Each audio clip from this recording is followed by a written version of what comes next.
is Pam Perino, and I work for Ghirardelli Chocolate Company.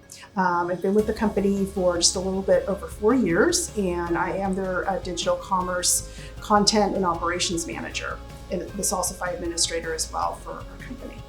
Ghirardelli has worked with Salsify since 2019. We were one of the first Linden's-friendly subsidiaries companies to implement Salsify.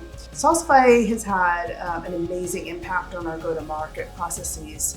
Probably number one is really how quickly it's helped us expedite getting our content to our retailers. Once the content's ready to go and in the platform, within a few minutes for most retailers, we can get it on the website and out. So it's really helped streamline processes, stopped the passing around of Excel spreadsheets and emailing and downloading images here and there and uploading them in different platforms. And it's really helped us, continue to evolve and move at the speed that we need to for a very fast-paced business and industry. So it's been invaluable to us. Our processes without Salsify would be really very manual and slow.